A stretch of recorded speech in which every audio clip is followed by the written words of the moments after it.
Hi, good morning. This is the morning brief, and Tone is streaming live from Pork Fest. We got Jimmy cruising around in Austin, but I'll go straight to Tone. Tone, do you have a bodyguard? What's going on? Yeah, so I gave my presentation this morning, and it went fairly well. I didn't talk too much about the pros of regulation, but I still have to take the necessary precautions.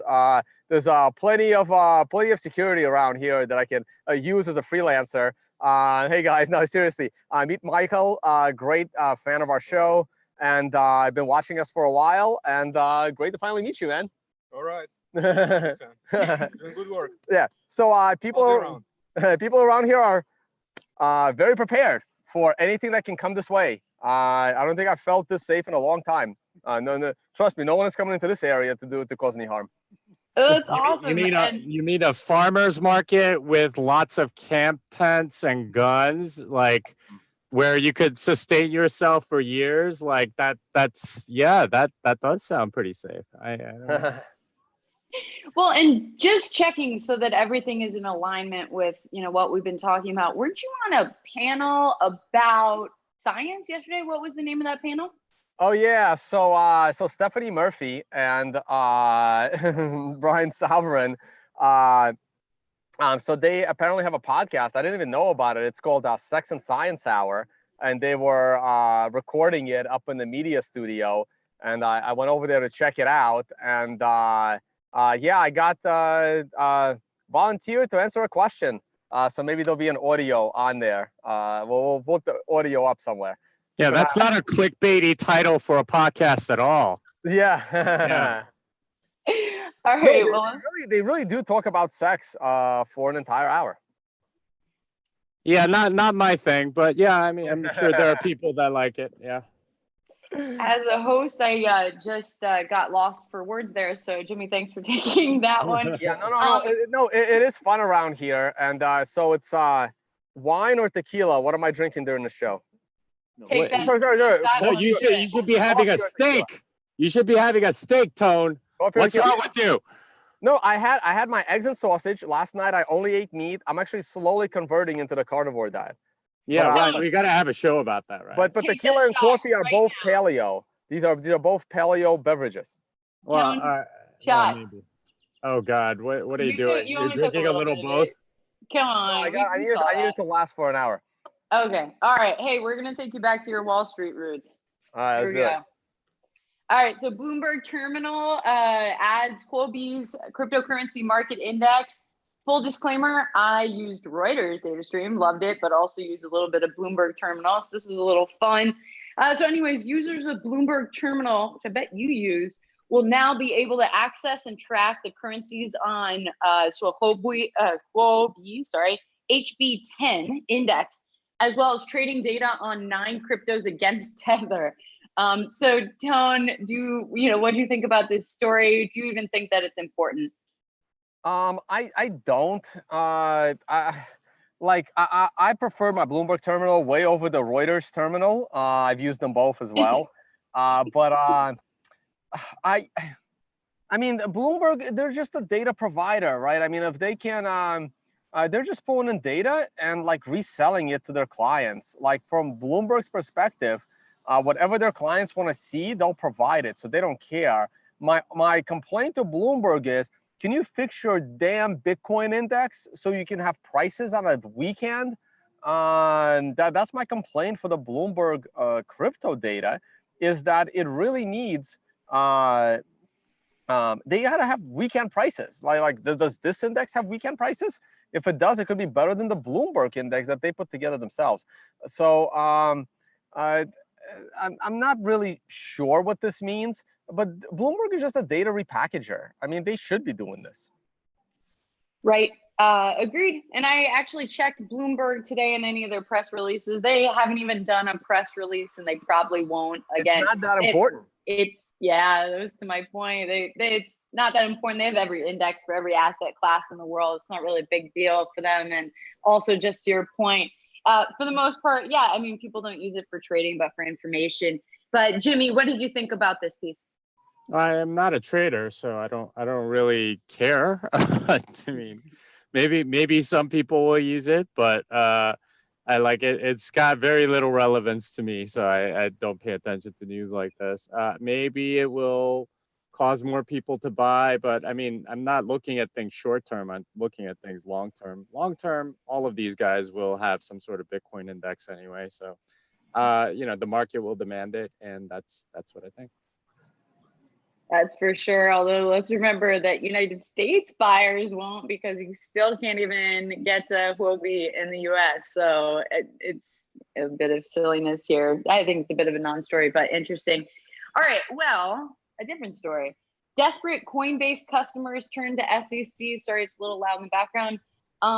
With allegations of fraud. Now, kudos to Mashable, actually, who conducted this research. So in 134 pages of complaints filed to the SEC and the California Department of Business Oversight, obtained by Mashable, they actually did a 5-month process. This was just all the different SEC complaints, and it is a nightmare on behalf of what Coinbase has been doing. It's insane. Not too surprising based on how much we've been saying that they've been screwing up on things, but it's pretty crazy how many just complaints have been in there. So I guess I'll turn this one back to you. Well, to you, Jimmy. What do you think? And do you think this will finally force the SEC and others to take action? There's a lot going on here. Yeah, I mean, this is, I think, to be fair to Coinbase, I think this sort of complaint is normal for the volume that they've been having. I mean, if you remember in like November and December, they were signing up like 10,000 people a day or something like that. The amount of complaints that they've gotten with respect to the number of customers they've had isn't like super huge. That said, this is completely expected from a company that was absolutely drowning, trying to keep up with everything and fighting multiple fires at the same time. That said, I'm still not a big fan of Bitcoin. Not Bitcoin, of Coinbase, because they're not fans of Bitcoin. Their CEO, Brian Armstrong, won't even say the word Bitcoin to anybody.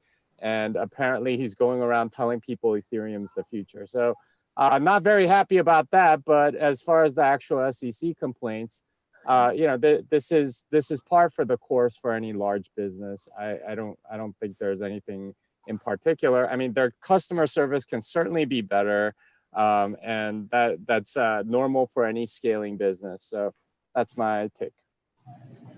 Tone, what are your thoughts in regards to Jimmy? I don't understand. I thought all of you people in crypto did not want anything having to do with the SEC. That's why I'm getting so much shit. So why are you people complaining to the SEC? Coinbase is not even an SEC regulated exchange. They're trying to be an SEC regulated exchange. They want to be an SEC regulated exchange. I think they want to. So why are people complaining to the SEC? Like, pick one, pick a side. You can't have the SEC as your best friend when it suits you and hate it in other cases. I am pretty consistent when it comes to the SEC. I want them to do their job and regulate things that are obviously securities to anyone with 2 brain cells, like Ethereum, like Ripple. Dash and Zcash are debatable, but Ethereum and EOS and Ripple and God knows, and everything else, even like that smells like an ICO, they're securities. I'm consistent on this. I don't understand why there's so many complaints about Coinbase to the SEC. Go trade on a non-regulated exchange, and then the SEC won't care. Go trade on Binance. Go trade on Bittrex. Go trade on Cryptsy. Oh no, wait, can't do that anymore. Pick one. Pick a side here. So that bothers me. Don't complain to the SEC about Coinbase doing something wrong. Coinbase always does something wrong. They're trying to do their best, and they just do it in the worst possible way. If you want to complain to the SEC about something, go complain to them that they're not doing their job in not realizing Ethereum is a security. So that's kind of my little rant on this. Right. And Jimmy, I agree with you. And to your point, for sure, with a company this big, and I think they do, right, like $1 billion in revenue last year alone, they're going to get a lot of complaints like that. That's true. I hope that this does unearth for a lot of people just how many issues there are that we talk about every, well, I guess not every day, but quite often on this show. So moving on to the next one, which I'm excited for you to explain, and on the heels of your most recent article. So Enigma protocol to integrate smart contracts, which is the article, tech with Intel systems. So Intel's working with this blockchain startup called Enigma to help secure its privacy enhancing smart contracts. So it's smart contracts. Enigma is a startup that grew out of MIT, and their explicit goal is creating a more private platforms for decentralized apps, quote unquote. And they hope to boost their privacy by incorporating Intel's software guard extension. So Jimmy, what did you think? And also, is it important that Intel is incorporating the Enigma protocol? Well, first of all, let me just reply to Tone. I mean, when people lose money, they complain to absolutely everybody, and that's normal. And the fact that they complain to the SEC is par for the course. I mean, you're going to complain, to, I don't know, Federal Communications Commission, any complaint place that you can find, you're going to complain to if you're losing money. And like some of the stories from the previous, from the Coinbase customer thing, those are nightmares, right? Like nobody's getting back to them about the amount of money that they gave and all this other stuff. They're probably, filing complaints at the Better Business. No, Jimmy. No, I agree. I completely agree with you. I was being obviously facetious here because I am trying to get the SEC to do something about it beforehand. Otherwise, they're just gonna otherwise this is gonna happen. Again, a lot of people blame the regulators for the 2008 financial crisis, but nobody wanted them to do anything when everyone was making money. I fully understand that. Yeah, I mean, it's just people complaining. So anyway, back to this Enigma protocol. So Intel has this thing, trusted execution environments, and they're planning to use it in some way. I don't know how significant this is.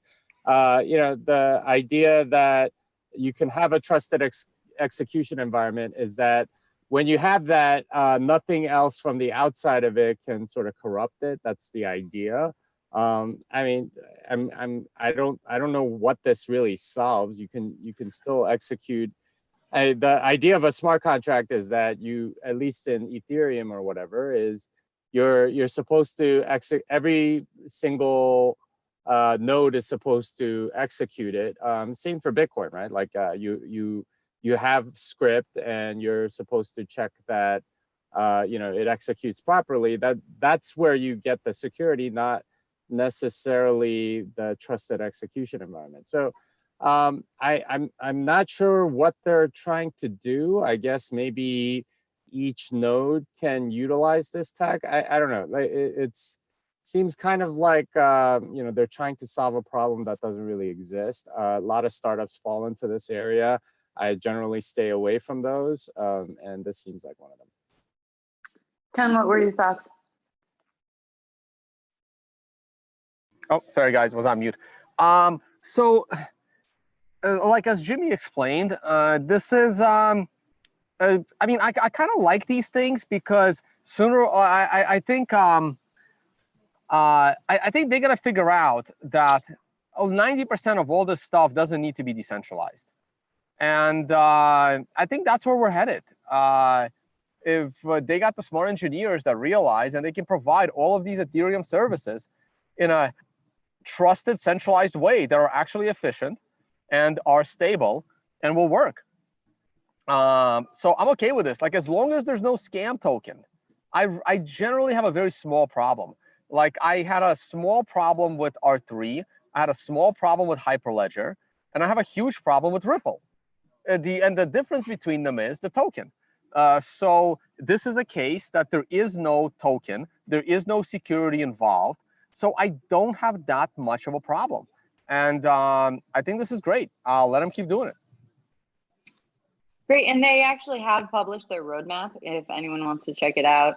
So I guess potentially they're going to be launching their testnet and mainnet. We all know that Not always everything goes according to plan when it comes to roadmap, but they're at least being open about this. So we shall at least hopefully, or maybe, be able to follow it. But let's move to your favorite, Ethereum accelerator to offer crypto coders resources and reality check.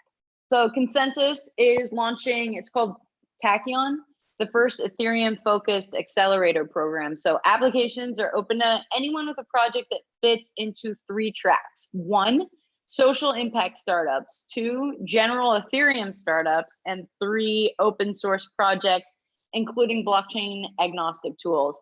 And it actually doesn't have to be a startup, even though they keep saying that name. Gupta is saying that it can also be tech companies that are already established. Jimmy, I'll let you just start off on this one. What do you think about this new accelerator program specifically for Ethereum? Well, first of all, I love the name tachyon, because a tachyon is a particle that goes faster than light, which we know doesn't exist. Much like the Ethereum, DApps that are actually going to be used by the public, it is a mythical thing that no one's ever going to find. I tried to make a bet with Joe Lubin back at Consensus. He's the one that proposed it. He hasn't gotten back to me about blockchain-based DApps that will take over the world in 5 years. I've been trying to get in touch with him, but the guy simply will not respond. So I think he recognizes that a lot of these DApps are all pie in the sky, fictional things. They're trying to fund some stuff, but the whole thing about a reality check, I think, is hinting at the fact that they are starting to recognize most of these projects haven't delivered anything. And the reason why he hasn't wanted to make a bet with me is because he's realizing, okay, well, maybe I'm drinking a little too much of my own Kool-Aid. But it's a mythical, impossible thing that they're trying to do. I saw a tweet a couple of days ago about how if you did have a decentralized app, a DApp that was really popular, that would be completely ripe for disruption by a centralized version of the same thing, because it would be a lot cheaper, a lot more efficient, and would be able to do better customer service and user experience instead of something that's, kind of a mess like DApps usually are. So anyway, that's my thought on it. Joe, I am still waiting for a bet. You're the one that proposed it, and you're not getting back to me. I'm getting to the point where I'm kind of thinking you want to avoid this bet altogether. So we'll see what happens. Thanks, Jimmy. I'm also, I will say, a bit confused how this is different from Consensus Labs, which is their venture studio. I guess just maybe I guess it's an accelerator program, but sometimes they're kind of synonymous.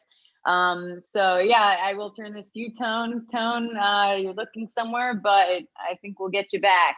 What are your thoughts? And also, how do we get Joe Lubin to respond to Jimmy here? What the heck? The only reality check that's really needed is like a reality check for people to realize that Consensus, the company Consensus, is a consulting company to basically scam people into believing that Ethereum is legit. Like this is getting like so out of control. It's absolutely crazy. Well, like, what else can you say to that? Like, how far can this bubble grow? You have to almost let Ethereum fail on its own technological merits at this point, because I don't think you can get through to people that this is complete and utter nonsense. And we'll see. I want to see I can already picture it. Like the pitchforks and the hate on Vitalik is going to come out when people realize an Ethereum blockchain grinds to a halt and becomes non-functional. I don't even know what to say to this. This is clearly an Ethereum co-founder that has way more money than he should, and he continues to use that money to promote insanity. Now, I don't know how much he has cashed out of his Ethereum into something more solid like Bitcoin. I hope he hasn't, because like all of this is going to disappear. But all I have to say is like when 10 years from now, if the show like American Greed is happening and all of these people are being profiled, we need to be there as like the I guess the experts of the time trying to explain this nonsense and nobody was listening. Definitely time will tell. I guess I'll just end on, and you guys tell me if you disagree on this point, but accelerated programs have been immensely successful in the past. I mean, you're able to get into the seed stage round. It doesn't say anything here, and of course it never will, on what the deal terms will look like, but typically you can do a cap structure and finagle your way into a real sweet deal, especially if they're in the startup stage and let's say they need just a small amount of cash. What is it? It's starting with 75K. And if that's, helps a company a runway for a year, you probably can get maybe, 30 to 40% equity sometimes. So again, to your point, Tone, of their business model. And yes, now they're able to, I would see this as their opportunity to get a pulse on what's going on in blockchain in all these startup projects all around the world. They get to vet them. They get to see what's good, what's not, at least know what's up. They're coming to them and potentially positioning themselves as, more of a power player, because I guess we don't know what's coming out of these labs, but we know about Y Combinator, we know about 500 startups, and this has worked in the past, sometimes even better than the larger venture capital firms, just by helping them grow. And then lastly, to say, therefore, they're forced to use the resources of the firm, and therefore they're forced to be connected to the ecosystem that has already been built. And therefore, it's going to end up pretty much being in alignment with the mission, vision, values of the company that's grooming them. But that was a bit of a rant. Sorry, gentlemen, anything you disagree with, or can we switch to the Winklevi? No argument there. Let's go to the Winklevi. Winklevi time. Really nothing too new under the sun. They got a new patent. This one's for another ETP. It's a bit nuanced. So again, they got a ETP, and again, everybody, this is different than ETF. Oh, Tony, did you say something? No. Okay. I clicked something by accident and I wasn't muted. Oh, hopefully nothing too dangerous and you got doxxed. Just kidding. No, we're good. So this is it was just awarded, and it's a methods patent, and it's for providing an ETP for holding digital math-based assets. So again, even it was really helpful, I think, Tone, when you explained before the difference between ETP, ETN, ETF. Sorry, guys, all these acronyms actually make very different products. So again, I just see this as they're moving forward really quickly, regardless of the fact that, the three of us are pretty against patents. They're getting a bunch, and at least someone is advising them well. But Tone, what were your thoughts on this? And if you wanted to explain what they got, if you think there's importance behind understanding the minutia. Sorry, actually, because I was presenting this morning, I didn't get a chance to read this article. So did they get a patent on ETP? Yes, it's an ETP. Okay, so an ETP is an exchange traded product. It's just it's a slightly looser version of an ETF, but in general, it's pretty much the same. It could have some minor ramifications, like I don't know how like retirement funds treat ETPs. So I mean, Tyler might have a little more to say about this. So next time you do a show with Tyler, have Tyler look into it as well. I see you're messaging me here. Yeah, so I'm not sure what kind of I mean, if the average person can trade ETPs, you might need special permission from your broker. I don't understand where the patent shows up here. And these patents that the Winklevi are doing, they're patents on, I guess, maybe some kind of formulas of utilizing the price of Bitcoin in the financial products. This is completely unaffected to the Bitcoin itself. They won't be able to claim anything over Bitcoin. They're just trying to, I guess, monopolize and profit from bringing Bitcoin to the traditional finance world. And I mean, if the US financial regulators are going to be beholden to that patent, I guess it's kind of okay because someone can make a slightly different formula and have another ETF. But the point is, look, guys, you don't need that much competition in the ETF space, right? Like you have the GLD ETF. It's the gold ETF. It's the most liquid. It's the most popular ETF. It doesn't really help the financial world to have competition in other gold ETFs, other than your argument, well, how come one company gets to profit from the management of the gold behind the ETF? And the regulatory answer is because in a way, it's easier for the government to regulate a single entity in charge of keeping the ETF, which is based on the price of gold, stable, and creating, you know, like look at it this way, right? Like, is it better to have 40 different Bitcoin exchanges where each one could be independently hacked and each one can potentially run away with your money, or having one Bitcoin exchange that has all of the liquidity where no one player, no matter how much money he has, can slam the order book and drive the price of Bitcoin in one direction or another by hundreds of dollars, right? I mean, this happens. Like the reason why yesterday Bitcoin crashed 150 bucks and then 4 hours later it skyrocketed 200 bucks is because one player can overwhelm a single exchange. If all the liquidity of Bitcoin is sitting on one exchange, that becomes insanely difficult to do. So it's a matter, it's a debate. I'm not picking one side over another. I'm just saying that for a regulatory body like the SEC, it's a lot easier to regulate a single gold ETF than a dozen gold ETFs that split the liquidity.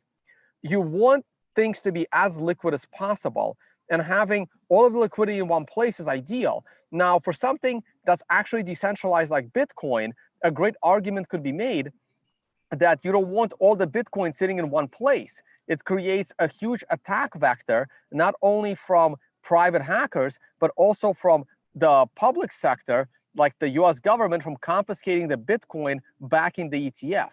But from the government's perspective, they want all of that Bitcoin in one place so they can easily regulate it and potentially confiscate it if they felt like it. So this, in a way, makes sense, and it's a debatable issue, but I don't think this is like, it is what it is, basically. Like, I don't want to say this is right. I don't want to say this is wrong. And I don't want to pick a side because I can see myself being 50-50. It's just, it is what it is. And we probably should only have like one stable ETF on the price of Bitcoin as opposed to a dozen different ones with shitty liquidity. Jimmy, what were your thoughts? Well, my thoughts are more on the patent side. It's ridiculous to me that something like this can get patented. And I say this as somebody that has 3 patents to his name. I don't like the idea of patents and copyrights and intellectual property. Ideas belong to everyone, not to a particular place or a person or a company or whatever. It's completely ridiculous. Yeah, no, Jimmy, can I play devil's advocate on this a little bit? Like, look, I hate patents as well. I hate intellectual property more than I hate patents. I really like trademark laws. Do you agree on trademarks? Yeah, trademarks are fine because that Okay. if you abuse that, then you can commit fraud.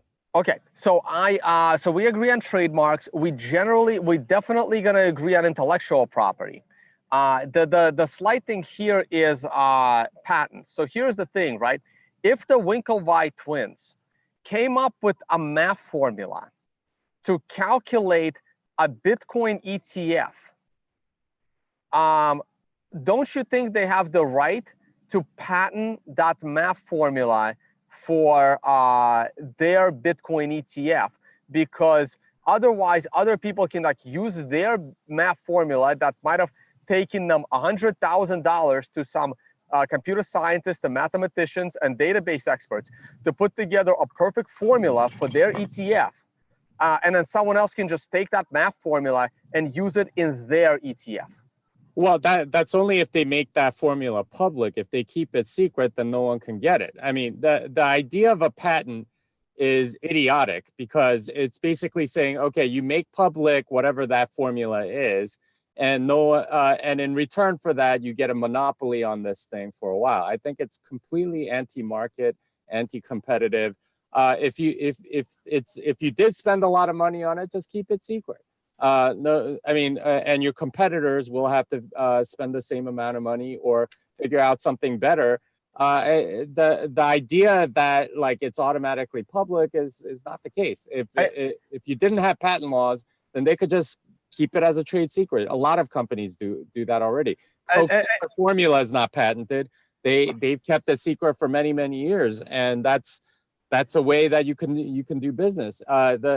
This whole like shenanigan with intellectual property and patent laws and patent trolls and all that stuff, it spawned a whole industry of people that are rent seeking essentially, and I hate that. It's not productive to society in any way, shape, or form. And I think you have to compete on the merits and not on like some monopoly that the government gives you. Again, I'm going to play a slight devil's advocate here, and I'm not sure how our audience is responding to this. And here's my minor devil's advocate. So, from 2007 through 2012, I believe, or something like that, I worked for Bear Stearns and JP Morgan for a risk analysis company where we built internal risk models, which involved a lot of very complicated math formulas. And then JP Morgan sold us to a company that nobody really liked. And when they did that, all of the PhDs and my CTO and a lot of the top people, they quit.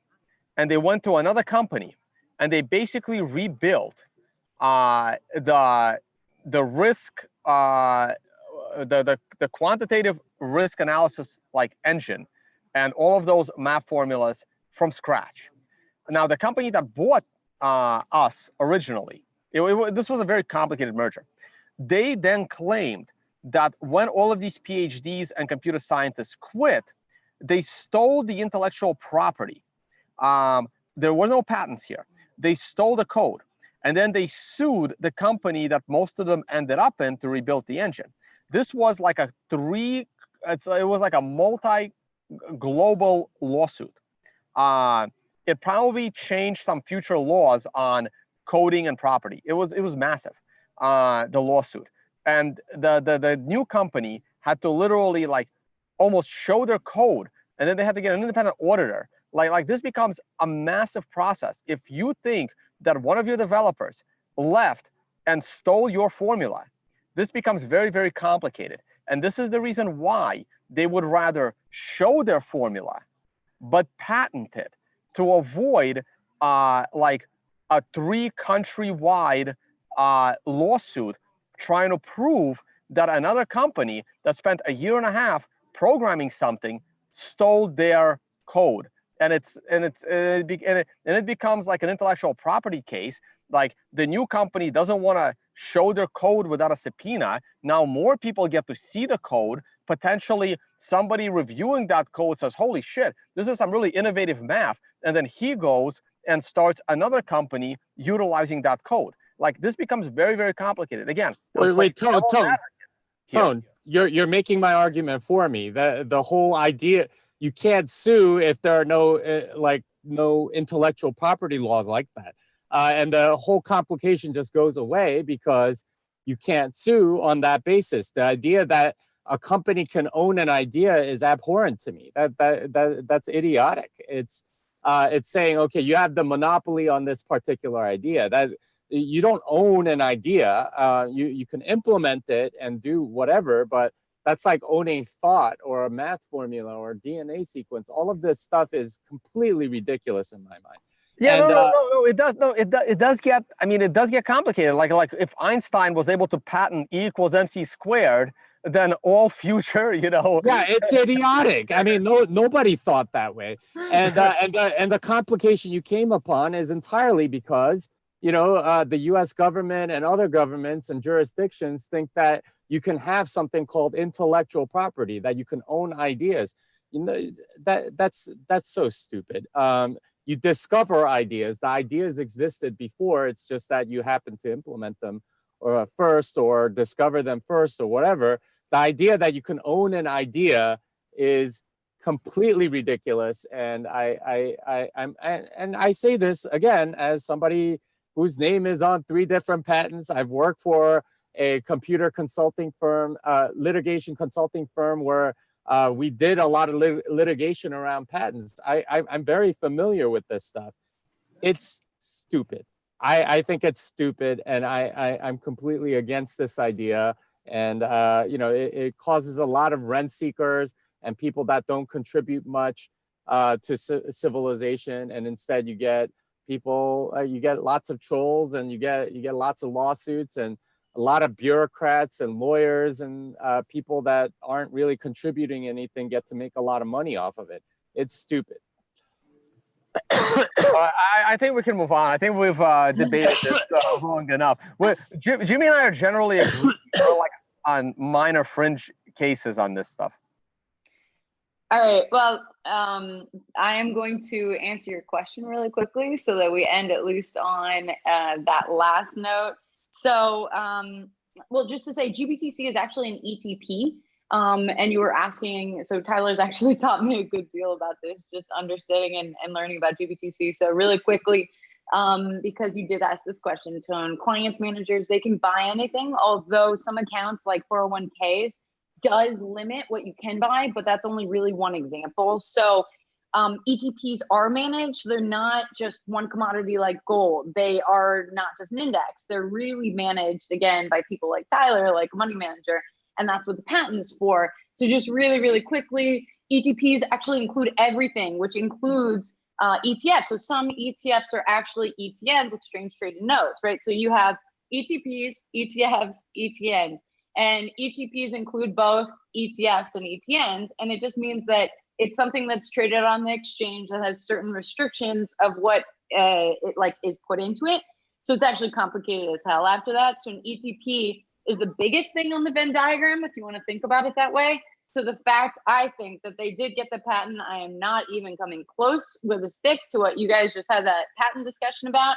But the fact that they did get this patent on the biggest thing means that the patent would apply to an ETF and an ETN. So their main desire, as we all know, is to get that ETF. So at least it is an important story to follow. I am so quickly going to switch the story on you guys now, though.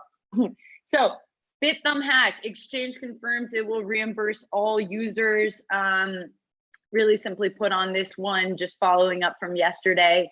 They're going to, so they confirmed that they're going to reimburse their users. And they also said that they are going to send out a financial, I believe, audit. Yeah, their financial statements from the first half of 2018 in July. Jimmy, do you think that this was a good way that they handled it? Sorry, I was muted. Yeah, I mean, this is about the best that you can expect. Somebody will, you know, that they'll get their money back. I would not keep money on that exchange. I know it's very liquid and all that stuff, but you know, burn me once, shame on you. Burn me twice, shame on me. So I mean, it's good that they're reimbursing people, but you know, that's just one aspect of it. Yeah, I would be really curious about their security and things. If you do trade on BitThumb, then you should probably not keep it on there very long. I would do like immediate withdrawals and stuff. But yeah, it's yeah, this is why you don't keep money on exchanges. Thanks, Jimmy. Tone, what were your thoughts on this? But I'm just going to say, I enjoyed the big tweet storm from all the fun people yesterday about this, and they've included it in this story. Tone, where are you at? I mean, it's good. When an exchange announces something like this, it kind of removes the possibility that it was an inside job and that they stole it themselves. they're expecting to be profitable, and they will pay out those profits to the people that got hacked. So it's an exchange taking responsibility for them being hacked. I mean, it's hard to get insurance for these kinds of things. BitPay had insurance until, you know, their CEO just sent Bitcoin somewhere, and then the insurance company said, no, we're not going to refund you for your incompetence. And every exchange should, you know, move a fair amount of their profits into a fund that can reimburse people. Like, again, if Binance is so profitable, instead of, like, what do we say? They were pledging like $1 billion to something, like building incubators. Like, hey, you have a job. Like, if Binance is getting so much volume and they're responsible for so much Bitcoin, they should be focused on having a significant backup fund for when they get hacked to refund people, instead of spending all that money into, you know, promoting scams, and then when they get hacked, they run away and hide and, you know, go belly up, or issue some, you know, scam security like Bitfinex did. Like, this is what you're supposed to be doing. I'm sorry, I'm not going to praise BitThumb for doing what they're supposed to be doing. Good job, but you're supposed to do that. Right. Yeah, I guess just one last final thought on that is correct. And there's all these issues and everyone's getting hacked. I guess it wasn't as big as Coincheck's, but Coincheck's hack, I think, did lead to the Japanese authorities, whether, you know, depending on, you know, whatever our beliefs in political regulation stepping in or not, it cleaned it up a tiny bit. So hopefully this will just clean up the ecosystem a little bit more, but, you know, this does keep happening, and I agree. Be careful with these exchanges, but as you say, Jimmy, sometimes unfortunately you just have to bleed to learn, and that seems to be happening. But yes, I think BitThumb actually potentially did a good job on this one, but yes, they're supposed to. That's what they do, and it's a business. Now we have another spike. Weather report, please. Do you want to cover the 21E8 thing? Because I sent out a tweet not too long ago about it. A lot of people are. I do. Okay. I would like to know. I'm beyond confused. I'm not confused. I just don't know what it is at all. Like, I've been on a campground. Okay. All right. Beyond confused on this one. All right. So this is the stupidest story ever. And I tweeted out earlier that this is the equivalent of looking at a rock formation on the moon and seeing a man's face and saying aliens did it. It's really stupid. It's just like a coincidence. Basically, what they're pointing to is this is the block hash. And if you know anything about proof of work, it's going to lead with a lot of zeros, because that's how proof of work works. You're supposed to find a hash that's very, very low. What's, I guess, quote unquote, interesting about it is that it leads with a bunch of zeros, and then it does 21E8. Now, in hexadecimal, that's actually 33, and then E8 is some other large number. I think it's over 200, something like that.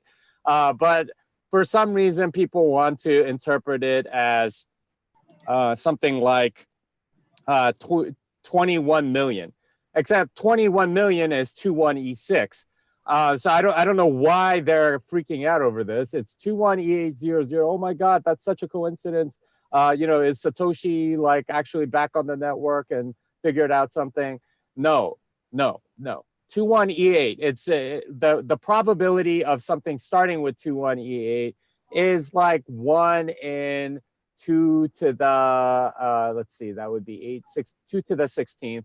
Which is like 1 in every like 65,000 blocks or something like that. It's not that like this particular sequence. And by the way, and since 8 is wrong. Jimmy, we lost you for a second.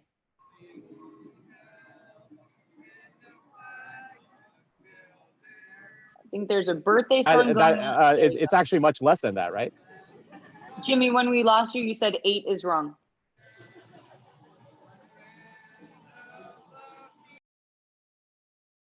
We lost you again.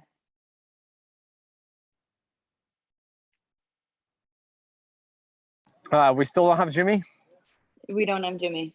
Well, anyway, he was saying that this is a coincidence that was bound to happen because of all the blocks. And again, this happens all the time. Again, going back to my former life of being a risk analyst. We got Jimmy back, by the way. All right, all right, all right. All right, there it is. All right, so basically, yeah, sorry, yeah, the 8 is first of all wrong. So it ends up being like 21E. The probability of the first 3 digits of a proof of work being 21E is 2 to the 12th, which is every 4,009. Doesn't make any sense. I don't know. I don't know how Andrew DeSantis is connected to this, but I don't know. He quote unquote predicted it or something like that. Whenever there's anything crazy and weird, you can almost assume Andrew DeSantis is quasi involved. Yeah, and the thing is, it's he makes these tweets that don't make any sense, and people think he's smart because he's using words that nobody really knows. But if you actually go and look up the words, it makes even less sense. Like he just it's kind of like trying to convince people you're smart by using words that they don't know and not making any sense. So I don't listen to anything that he says for that reason. But yeah, like this particular hash doesn't mean anything. It's just, it happens to start with 21E, and the 8 is completely wrong. So it should be 21E6 if it's supposed to be 21 million. But even if it were 21E6, that would be like 1 in like 65,000 instead of 1 in 4,096. This is a common thing. You can find hashes on the blockchain, block hashes that are much more interesting, I think, than this. I don't know why people are freaking out about it. Like I said, this is the equivalent of finding a face on the moon and being convinced that like some ancient civilization built it or something. It's a stupid conspiracy theory. It doesn't make any sense, and you shouldn't be paying attention to it as if it's something interesting. I'm happy to understand that me not understanding this was actually an okay response. Yeah. All right. Yeah, Jimmy, weather report. Yeah, so you could see that the entire sum of all of the mempool backlog cleared yesterday at around 7 p.m. And that's not surprising. It was mostly, from what I understood, done by Bitsum, like with them like sort of panicking and putting it all into cold wallet and things like that. So they were willing to pay a lot. And you can see that, it's clearing pretty much every 10 minutes. What's really annoying is that there are people that are still paying like 200 Satoshi per byte. And the reason they are is because of a bad fee estimation algorithm. The fee estimation algorithms, a lot of them look at the historical record, what happened in the last 24 hours in order to price their transactions properly. That's not necessarily the best way. I think the best way is to look at the current mempool and see what people are doing. I would say that you can still get in transactions for as low as 1 Satoshi per byte if you're willing to wait about an hour. If you need it in the next block, though, you're probably going to have to pay on the order of 50, largely due to these people that are using bad fee estimation algorithms. But yeah, again, it'll come back to 1 or 2 in the next few days. The fee estimation algorithms take a few days to readjust themselves to the reality of what transactions got in. But it will adjust itself. I just wish a lot of them would get better and utilize the current mempool as a data point instead of just using past blocks. Thanks, Jimmy. All right, Tone, let's see some TA. Let's see how wealthy you are and if you can buy all the porcupines or whatever is being sold behind you at this festival. Still a little confused. I hope you take some pictures there. Or no comment. By the way, you're muted. I was gonna say, you didn't like my comment. no, I'm trying to call over a couple of guys that are dressed up in the American flag gear. Let's see if they walk over here. That's gonna be an interesting conversation. Yeah, let me jump on TA. That was that article, and yeah, it is just a coincidence. And I agree with Jimmy. We used to run a lot of risk simulations. Oh, hey guys, come over. I'm live streaming. All right. You guys want to get on camera? Yeah. Give me 1 second here. Come on over. This way, right by me. I'm curious what this is. So we're about to find out. Hey guys, how are you? I'm Tone, Daniel, and Toby. How are you guys? Good. I heard you singing the Star Spangled Banner over there. Yes, that was a form of prayer. What we're doing right now is we're going around to as many people as we can and trying to remind people to say their daily prayers to the flag. To the flag. The daily prayers to the flag. Yes. And the savior, Chris Kyle, And Chris Kyle is a skeleton. got it. Now he's a skeleton. He was a sniper, Yes. an honorable American patriot They even made a movie about him. called American Sniper. I haven't seen that one. Yeah. I think it should be in everybody's. It should be your movie patriotic library. duty to watch. I think it should be a law that requires you to watch American Sniper every morning, Mhm. so you'll never forget how you felt that day. Never forget. Remember.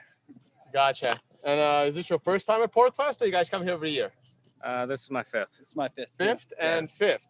All right, excellent. Well, thank you for coming by, and keep spreading the word. All right. Thank you. God Thanks, bless guys. America. God bless you. Yes.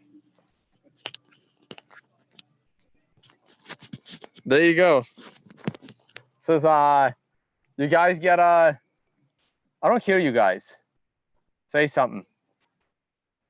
We're totally listening to We're you. here. We're just muted. We're Okay, enjoying. excellent. All right, let's yeah. Well, next time come out here with me for like 3 days. It'll be fun. All right, so here we go. Let's go back to the price. Let me move some of this stuff over, and let's take a look. So the weekly has not changed. We're back at 67.25. We're still in the same vicinity. We broke out of this triangle to the downside a little too early because we had a long way to go there. I am not surprised at all we're bouncing back. We can go back into this triangle, and this area is a little tricky to trade. However, you still have a 6 of 9 on the downside, and I want to see that 9. Let's see how next week goes. It's already Thursday. I'm not expecting much. As you can see, the 7, look at this yellow line, right? We broke only above, like, since this yellow line, the 7, let me zoom in on this. You have this 7-week moving average. You can see how since the line turned to the downside on the week of the 15th of January, every single candle has was closing below it except this one rally on February 26th. We finally got above this yellow line, and we closed for a couple of candles and we're below it. You can see how we dropped really far below this yellow line. And now we're pulling back to it, but the yellow line is going to drop quickly because it's only 7 candles. It's going to start removing these candles at the upside. So all of these moving averages are going to start to turn. The 30-week moving average has already turned to the downside. And if the purple crosses the blue, that's not going to be very pretty. So I remain a bear here, but I would be very cautious in trading. I would wait for the price to go back below 6,000, and then you take on a very probabilistic trade from 6,000 to 5,000, and that's where the money is going to be made. Right now, there is a high risk and high reward on both sides. Let's go to the daily chart, and we are on a 5 of 9. My daily chart is telling me that the upside is only as high as $7,000. I mean, it's a flat candle today. It's I don't know, like, I'm not very optimistic here. I don't think we'll get to a 9. I think the count is going to break. We just missed a 9 to the downside, and we need to start a brand new count on a 9 to the downside. And at this point, it would be very clean if the 9 to the downside occurs in early July at the same time as the weekly 9. That would be very clean indeed. Here's the 12-hour chart. You can see how the 12-hour chart got stuck at its resistance point of 67.50. Now, the longer we spend above 6,700, the higher the probability that we're going to break it to the upside and make it all the way to 7. So the 12-hour chart is actually looking a little bit more bullish than the daily or the weekly, though the weekly is a bit neutral at the moment. Again, not much change from yesterday. Here's the 4-hour chart. your CMF is now slightly positive. You're stuck under this setup trend line, and it's telling you that if you break 6,800, you can then move to 7,000. So I would say if you get a daily close just in the vicinity of 6,800, and the following day you're going higher and making a new high, there's a good probability that you can go to 7,000. Again, it's a high risk, low reward trade that I would stay away from as a swing trader. And I would generally wait for the break of 6,000 to the downside and profit from there, or just wait patiently until the bear market ends. And at the moment, I would consider the end of a bear market if the price makes it back to $12,000 to $13,000 area. Until the price makes it to $12,000 to $13,000 area, the bear market is in full swing.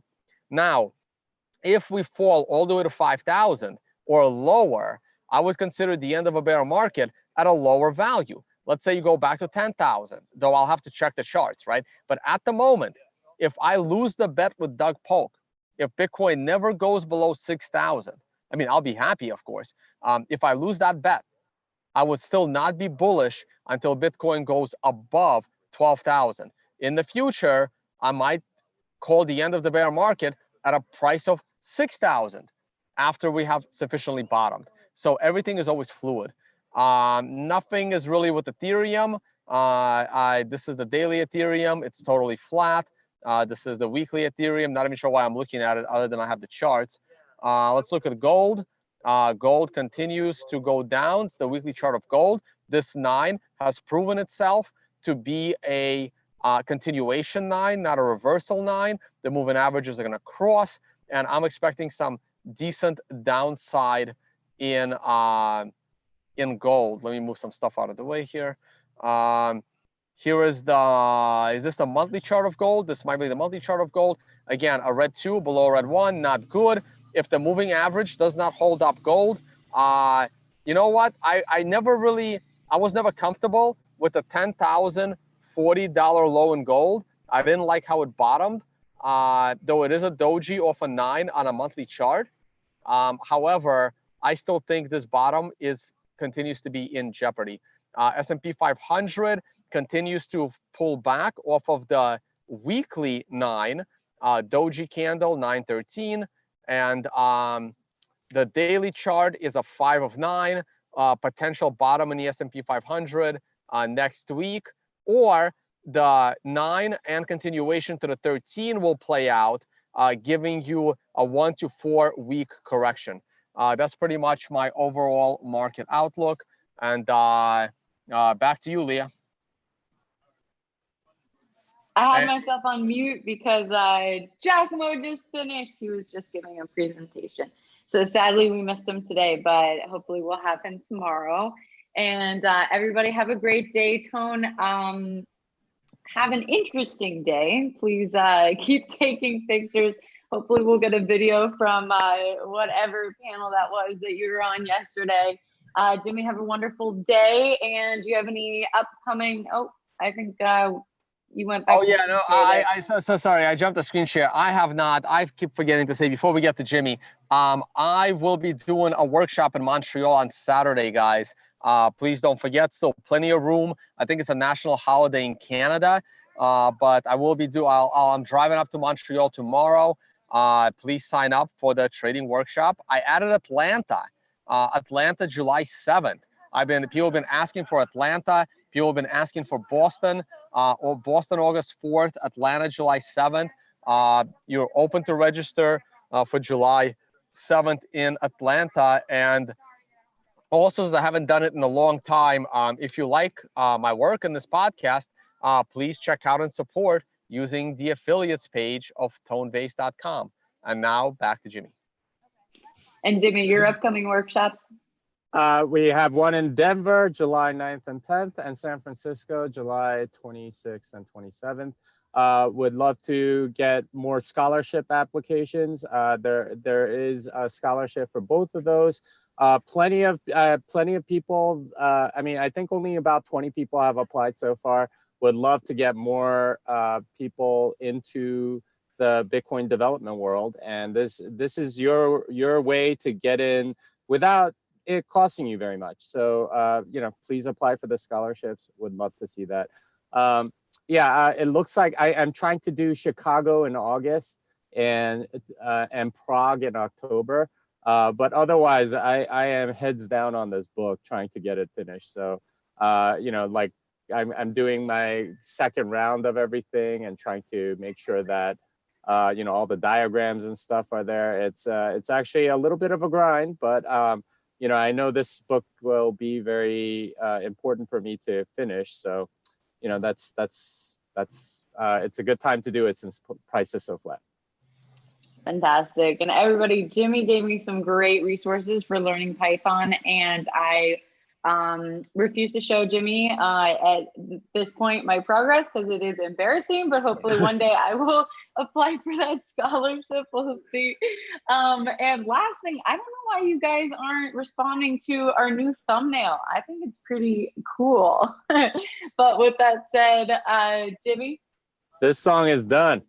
and Tone, be careful today. More All tequila. right, bye guys. Yeah, I'm gonna enjoy the rest of my time here, meeting really cool people. Once again, I'd like to thank my personal bodyguard for the moment, because this is awesome. I'm actually having a good time. You guys got to come up here. It's really, it is pretty fun. It is pretty fun. I wish I'd been here the last couple of years. I'm gonna time my workshop in Montreal with this event next summer. So Leah, it will be you're invited. They're gonna like you here. Done. What? They All won't right. like me? What the hell, man?